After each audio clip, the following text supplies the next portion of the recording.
6 ans. 36 ans, nous consacrons cette émission pour l'anniversaire de cette date-là, une date importante pour le peuple kanak. À cette date-là, Pierre de Clercq, il était assassiné. On cite une déclaration qu'il a accordée dans les médias. Il disait ceci: le terme kanak ne désigne pas une ethnie, ni une race. L'objectif d'une société kanak signifie la construction d'un peuple multiracial, solidaire et fraternel. Cela ne veut pas dire que la future société sera entièrement mélanésienne. Le droit à la différence sera respecté. Mais nous ferons en sorte que cela n'entraîne pas de rapport de domination d'une ethnie sur l'autre. Donc voilà le thème de notre émission Nitani, qui s'inscrit dans les émissions, dans la série d'émissions que nous inscrivons pour la préparation du 24 septembre, dimanche qui arrive.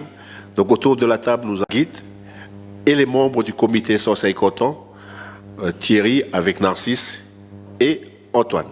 Donc pour commencer la parole, on va donner la parole à Magui sur cette déclaration-là et puis dire comment ça a été perçu à l'époque quand il y a eu cette explication, cette longue explication qui a été donnée dans les nouvelles, pour ne pas le citer, et comment ça a été perçu ou quelles étaient les discussions à l'époque quand Pierre de Clercq il a déclaré cela.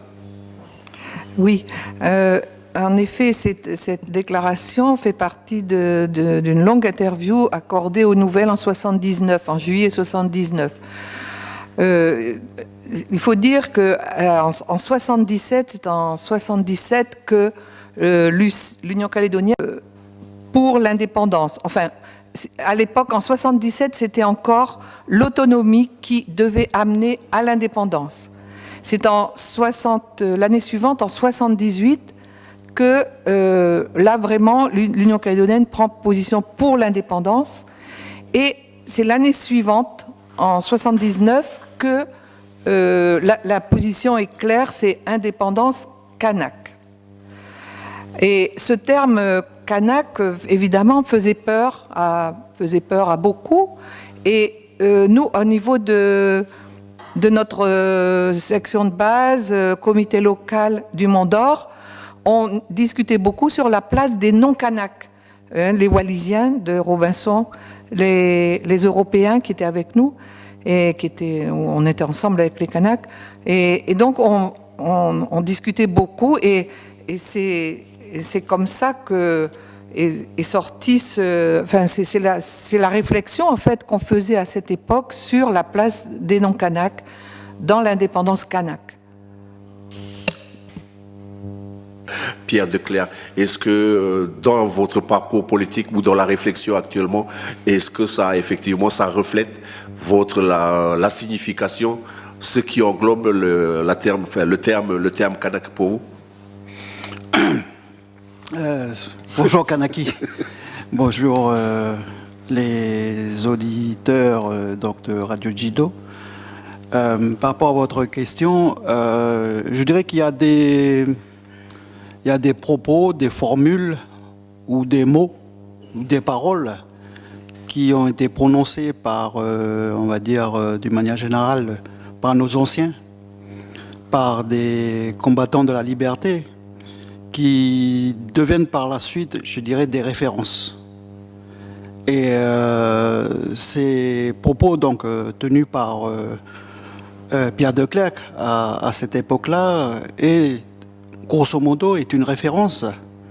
Ça a influencé par la suite les réflexions, je dirais les diverses réflexions, et notamment aussi les divers projets de société que les uns et les autres donc, défendent actuellement, mais aussi hier et avant-hier. Je pense que ces propos-là aussi donc, traduisent quelque part un axe important du projet de société que défend le FLNKS depuis un certain temps. Et donc, Évidemment que pour tout militant, je dirais nationaliste, ce sont des propos que les uns et les autres prennent sur soi et intègrent dans leur façon de militer de tous les jours. Peut-être qu'après, on pourra en discuter concrètement dans les différents contextes dans lesquels il faut situer effectivement le terme de Kanak. Le comité Sosa et Koto sur ce terme-là, avant de nous adresser à l'association Vérité, Justice et Réconciliation autour de la démarche après la mort de Pierre de Clercq. Pour le comité Sosa et Koto, ce terme-là, vous y retrouvez. Comment est-ce que, au niveau de la réflexion sur ce qui va se passer le 24 septembre, on s'y retrouve là dans les réflexions, comme disait Sylvain? Oui, pour dire rapidement les choses, c'est une perspective et le travail autour de la citoyenneté, il va dans cette direction-là.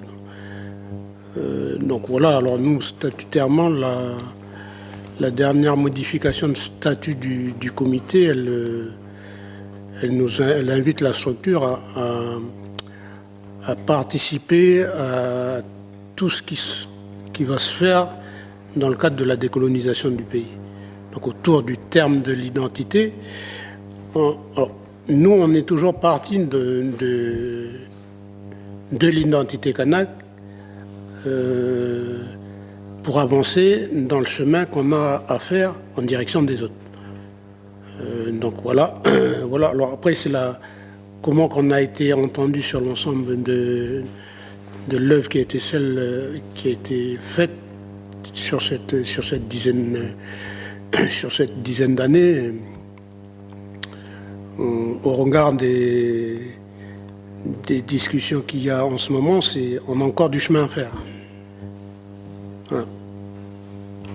Donc peut-être pour compléter ce travail-là d'explication, comme disait Maggie tout à l'heure, c'est la place des autres et l'incompréhension ou l'absence de mauvaise communication de la part des nationalistes autour de ce terme-là qui, selon les interprétations actuellement, c'est que on ne pense qu'au Kanak, mais il n'y a pas cette dimension-là de sortir, parce qu'en fait le terme à l'époque c'était un terme qui était un terme péjoratif et qui était qui n'était pas à la faveur des Kanaks, mais que les Kanaks, ils ont le retourné et ils l'ont mis comme étendard de leurs revendications. Nancy, tu voulais compléter au niveau du comité 150 ans sur la place de ce terme-là?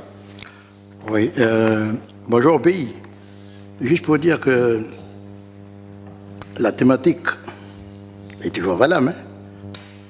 D'ailleurs, le comité 150 ans après fait de cette façon de dire les choses, c'est qu'il a mené le travail qu'il a mené depuis 2003 jusqu'à maintenant. On n'est jamais sorti de là. Alors, moi, ce que je ne comprends pas, c'est que 36 ans après, on n'a toujours pas compris. Tu viens de lire ce que Pierre a dit à un moment donné. Alors, je m'étonne qu'avec toutes les personnes qu'on a, tous les élus qu'on a, ils n'ont pas su trouver quelque chose pour aller dans ce sens. Parce qu'il a mis quelque chose sur la table pour dire, ben maintenant, il faut travailler. Chacun doit travailler. Et travailler. Voilà. Parce que, comme disait à un moment donné Maquette, on avait peur du mot Kanak. Donc nous, parce qu'on nous traitait des Kanaks aussi à l'époque, sale Kanak, donc nous avons pris ça comme, on dit, bon ben voilà, on va prendre ça, puis on va se lever avec, on va avancer. Et Pierre, quand il est venu, c'est pour ça qu'à un moment donné, j'ai dit, il nous a donné une autre vision, une autre dimension de la lutte. Nous, à cette époque-là, moi j'étais tout jeune encore, j'écoutais Pierre, j'écoutais autre chose, une autre façon de dire les choses, d'amener les choses et de permettre aux jeunes, à cette époque-là déjà, de faire la promotion des jeunes. C'est le travail que Pierre il a fait. On parle pas assez de ça. Donc ce qui est dit dedans, c'est tout à fait vrai. Il a bien réfléchi avant de dire ça, avant d'écrire ça, avant de répondre aux journalistes. C'est pas quelque chose qu'il a dit comme ça, mais ok. Mais après, il faut travailler. 36 ans après, on est toujours là-dessus. Non, mais c'est la mauvaise volonté ou on est de mauvaise foi, c'est quoi? Donc, pour répondre à ta question, le comité 150 ans, ce 24 septembre-là, parle d'identité. C'est pour ça qu'on invite toute la population à venir pour parler de son identité. Comment vous voyez les choses? Demain, 2018, c'est demain. Il est derrière la porte, là. Voilà. Donc, nous sommes toujours dans cette thématique-là, cette façon de voir les choses, cette dimension-là que Pierre avait amenée à un moment donné. Il a dit, il a répondu aux journées, c'est toujours là, c'est toujours valable. Monsieur Sylvain Pabouty, dans le rassemblement indépendantiste et nationaliste, vous pensez que c'est quelque chose qui mérite de revenir dessus ou tant pis pour ceux qui ne l'ont pas compris et on avance? Je serais moins tranchant que ça. Je pense que il faut toujours faire de la communication, faire de l'explication, même si parfois on a l'impression qu'on se bat contre le mur, etc., etc. Mais je pense qu'il faut continuer parce que beaucoup je dirais, de la résistance par rapport à des propos qui ont été tenus à une certaine époque qui font partie, je dirais, des références des indépendantistes, est due, d'une manière générale, à l'ignorance. À l'ignorance. Je crois que c'est surtout ça. Il y a ce mur d'ignorance qui existe entre les communautés et puis le peuple kanak. Et qui est évidemment un mur qui est basé sur un contexte colonial. Et je crois que les propos qui ont été tenus par Pierre de Clercq à cette époque-là, c'est de bien dire que effectivement le terme kanak peut se référer à une ethnie puisqu'on est dans un contexte colonial. Donc il y a bien un peuple colonisé qui se libère par rapport à la puissance de tutelle. Mais dans le cadre d'une perspective, dans le cadre d'un projet de société, les uns et les autres se battent ensemble justement pour arriver à une société donc libérée du colonialisme et que le terme kanak ne serait plus un terme ethnique, mais plutôt un terme de nationalité. Et donc comme aujourd'hui où vous avez bien des Français d'origine africaine, des Français de toutes couleurs, mais la nationalité reste la même pour tout le monde, donc pour tous les Français. Donc dans un projet de société donc, des indépendantistes, c'est que le terme kanak est un terme de nationalité. Je crois que c'est ça. Donc c'est pour ça que ça reste encore une fois quelque chose sur lequel on doit se battre, puisque pour l'instant on n'est pas sorti donc d'un contexte colonial et on se bat donc d'autant plus qu'on est à 14 mois donc d'une échéance importante qui est le référendum d'autodétermination. Donc il est nécessaire effectivement donc, de bien communiquer et puis de dire à ceux qui voyaient le terme kanak hier comme un terme péjoratif, après de dénigrement, et puis ensuite un terme qui fait peur, parce que voilà, la propagande coloniale a été de dire que les Kanaks au pouvoir, ce serait toutes les autres communautés dehors, etc. L'indépendance sous la valise, c'est un peu ce genre de... Mais ça, c'est la propagande, évidemment, menée par... Parce qu'il y a l'aspect politique, mais c'est quelqu'un qui, vous l'avez accompagné, c'est quelqu'un qui s'est engagé tout à l'heure. Narcisse parlait de son implication auprès de la jeunesse, un travail qui est fait. J'allais dire, c'est quelqu'un qui a une démarche depuis, donc vous pouvez partager avec nous pour, on va dire, on est en train de consacrer une émission pour pouvoir parler un peu de cet homme-là. Ce n'est pas seulement un homme politique. Oui. Bon, il était venu ici comme enseignant et donc il a commencé comme ça. C'était d'ailleurs un excellent enseignant. Ses anciens élèves, j'en vois encore qui m'en parlent. Il a marqué beaucoup de monde.